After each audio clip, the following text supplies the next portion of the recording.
Hey there guys, I am SonicGhost and welcome to Let's Play Mega Man X2 for the Super Nintendo. I'm playing the Virtual Console version here because last time I did an X game, I recorded this off of an emulator on my computer, and while that did work, I was able to show things that were disappearing on screen. I found a new way to render these videos so any kind of flickering is kept on screen. And I've already tried doing this before over at the LPR League. I did a Mega Man X playthrough over there. People were liking the results, so I'm trying it over here in my channel. We'll see how well it works here. And from what I've seen from my X1 playthrough over in League, it worked flawlessly. So this game here takes place shortly after the events of X1. So really, if you played X1, then you're going to be familiar with some of the story points here in X2. I'm not really going to be talking about the story here in the beginning, simply because it was there on screen, you could have read it, but I just wanted to kind of explain other things at the same time. And look at that wireframe. They just loved using it to its fullest advantage here in the Super Nintendo when it was new. Alright, let's start things up, shall we? Alright, come on. Press and start here. There you go. Jeez, game. Took a while for you to recognize me pressing start. Alright, so we're already thrown right into the action. Hey, Green Biker Dude. Bye, Green Biker Dude. We knew thee well. We knew him for 5 seconds at most. Actually, that wasn't even 5 seconds. That was less. Alright, so starting off right away, you already have the dash ability. After X1, the dash was pretty much native to X's abilities, so we don't have to hunt for the dash ability anymore. You should play a little better than this, but I'm just kind of distracted by my talking. So, oh, what the heck? Get off me! Never really get hurt by that thing. It's kind of hard to get hurt by something that just can throw you around. You only have to kill that thing once you're at the top, but I always do anyways, just because it feels, just feels right. Get rid of the enemy that's trying to kill me in the process. So right away when you jump into the game, you just have a little bit of level and then you already are thrown to a boss fight. But this guy is pathetically easy for the first boss. And just like X1, there's a glitch here in the X games where if you dash and then shoot, then your shot does more damage. They took this glitch out after X2, so I'm using it to my fullest advantage here. And there you go, the first boss is already destroyed. He's really, really easy. But yet, you gotta be careful with him, because when he's swaying his arms back and forth, I think he can knock you like halfway across the screen. It's kind of annoying, but it's easy to avoid.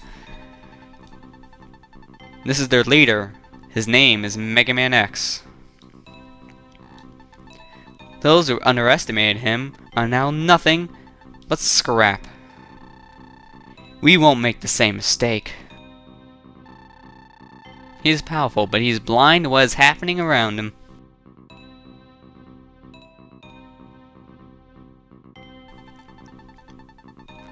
Our Mavis will keep him busy until we are ready. Yes. How is the plan proceeding? Collection is proceeding as scheduled. However, we are having problems with the control chip. We have little time. We must finish construction on schedule. We must hurry. So that little scene kind of introduces us to some characters we won't see until a little bit later. I'm not really going to spoil on who they are, but after defeating that first little boss, you get thrown right away into the selection screen here. You can select which Maverick to start off with. I'm gonna go here first to Wire Sponge. Wire Sponge is usually the one people go to first, but unlike X1, it doesn't matter which one of these guys you start off with, because you don't need to go to a certain stage to get a certain power right away. Next one, you wanted to get these dash boots right away, but we already have them. And one nice thing is here, if you just hug the left wall in the beginning, you get a heart container there, and a heart capsule. If you guys haven't played X1, well, we'll see one of those heart capsules later, so you guys know what they look like. But a heart capsule is pretty much your equivalent to heart containers from the Zelda series, and they're going to fill up your life meter even more, so you have more health. We get this life bomb here, and over here is an energy tank. Similar to the energy tanks in the original Mega Man games, these energy tanks can go ahead and heal you up if you are low on health, but unlike the energy tanks in the standard Mega Man games, in the X games, you need to fill it up yourself. So, collecting energy when you're at full health will fill up the energy tanks. There's 4 in the game, so good to know. I am going for 100%. And for those of you guys who have played this game before, then you know what I'm going to talk about next here. And it's with true 100% or not, I'm going to get all the collectibles in this game. I'm going to get the true 100%. I'm not going to miss anything. So that means, yes, I'm going to be fighting all the optional bosses. If you skip the optional bosses, then there is one other boss you can fight at the end of the game, and he is a harder boss in the game. But I'm not going to do that. I'm just going to go ahead and I am going to fight all the optional bosses, meaning I skip a boss. But I will show the boss as a little bonus feature, actually. Not sure if it's going to be a bonus episode or just a bonus part to the video. But this is Wire Sponge, one of the easiest Mavericks in the game. The one I always start with first. Your dash charge shots are your best friend in this fight because they do some really good damage to him. I do know his weakness, but I usually never really use it on him in the beginning of the game here. I always go for him first, just because he's one of the easiest Mavericks.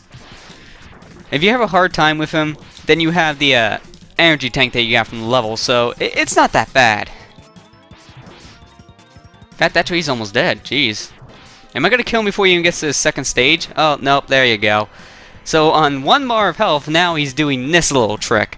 Once he reaches below half health, he'll start doing this, but it's extremely easy to dodge. As you see, I didn't even have to move for that, and he's already dead. The thing is about that attack is that he will always try to just do that to you when he's about ready to die. But the thing is, he doesn't have good aim, so you can usually just avoid it.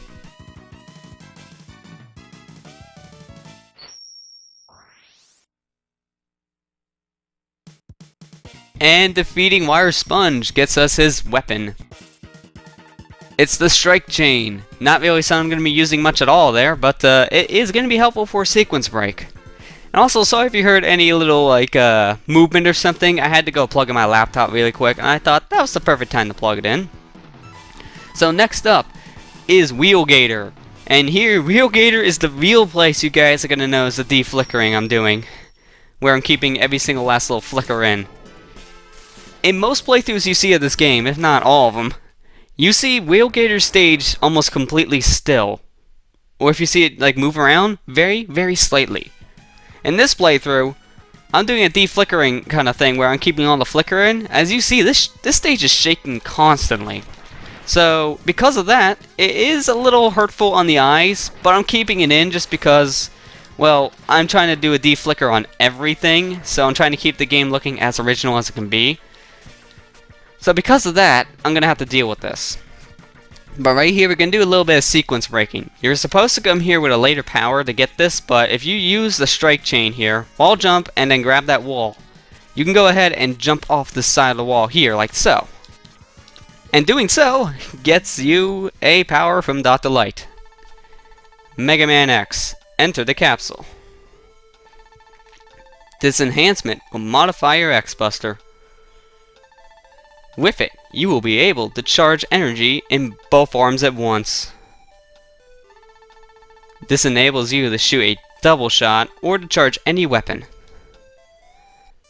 So pretty much what this is this is similar to the X-Buster upgrade you get in the first X game, where you can go ahead and charge up to a stronger charge shot, and you can also charge up any of your sub-weapons, but the nice thing about this is it's a double shot, so you can fire 2 fully charged shots at once. Another nice thing about this is you can go ahead and hold one of the charged shots like this. To release the second charge shot, you just have to press the fire button again like so. I like this X-Buster upgrade in X2. I like it more than the X1 X-Buster upgrade because it does more damage. It's more useful because of it. And I just like it because of it. And that guy always disappears when I'm up there. I'm not even sure why he always does that. But here we go. We have ourselves some ride armor. The ride armor is a little bit different in this game.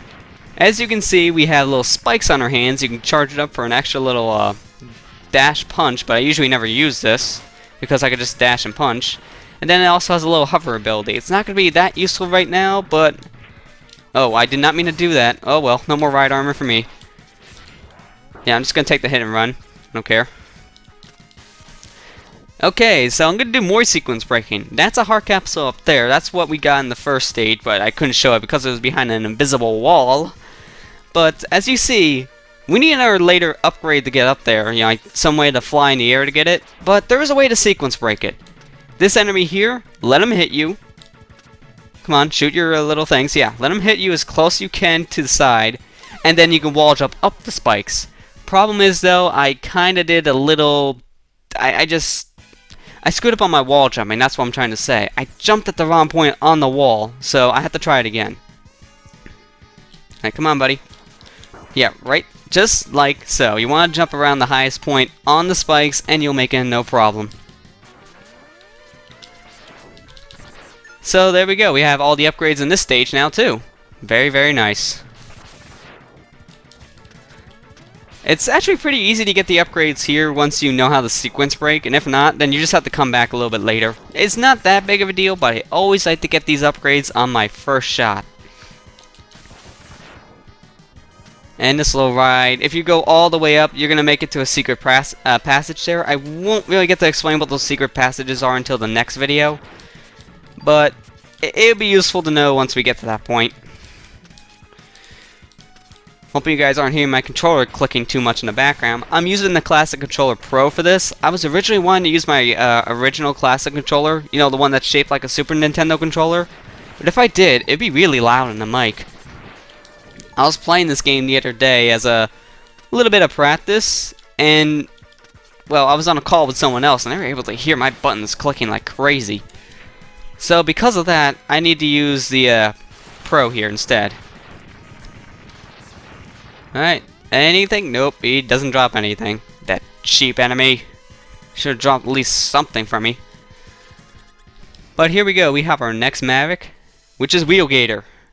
Now, Gator's weakness here is the strike chain, but I've learned from recent playthroughs and everything that using the strike chain against him takes longer than just using fully powered up charge shots here. And since you can go ahead and get the double charge shot on the stage, just use this.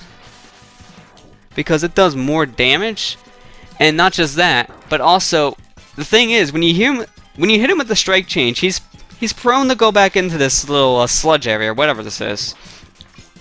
But if you hit him with charge shots, he will stay above longer and do more attacks, so you have more time to hit him. Because of that, this fight goes by faster if you just use charge shots instead of his weakness. So surprising. Even though you have the weakness for this guy, it's easier just to use, you know, your standard buster here. So that's very, very good to know. As you can see, I'm not really showing it off all that well, but he does stay up longer and longer if you keep on firing at him. I'm just not doing that good of a job with it. And wrong way, X. There, see? I'm firing more at him, so he's staying above longer. And see, now he's doing a different attack, too. He didn't do that before. So, like I said, using just the charge shots, it's a little bit faster, but it is easier just to hug this wall and just keep on hitting with the strike change. It would just take longer. In fact, actually, this is taking kind of long now because he keeps on going back under. I don't want him to go under so much. He usually stays above longer for me when I'm doing this. Oh, you really have to jump out of the way, buddy? Really? As you see, that's how much the strike chain does. I'll use the strike chain there if he's about dead in this stage, but besides that, I'll just use charge shots. So with that, we defeated 2 Mavericks, and we also got ourselves a good amount of upgrades, so far we're doing really good in this playthrough. I'm liking it so far. We're not ending it just yet, because before we end it, there is a little cutscene we need to see. But after we beat Gator here, we get his weapon, which is the spin wheel. This weapon isn't that useful. It does do a lot of damage on enemies, but besides that, it's used to open up walls, and that's pretty much it. I see now why Sigma fell at the hands of Mega Man X. He is quite formidable.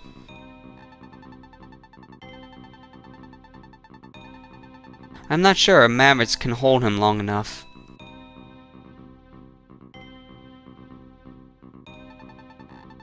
We may have to intervene.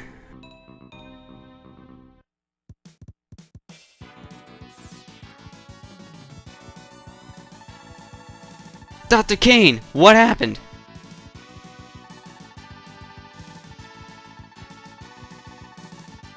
A group of Mavericks calling themselves the X-Hunters have just contacted us.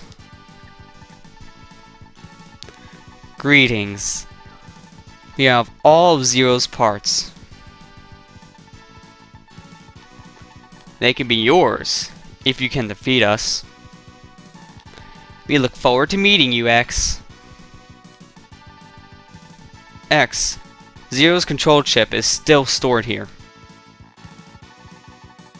I doubt it is possible to resurrect him without it.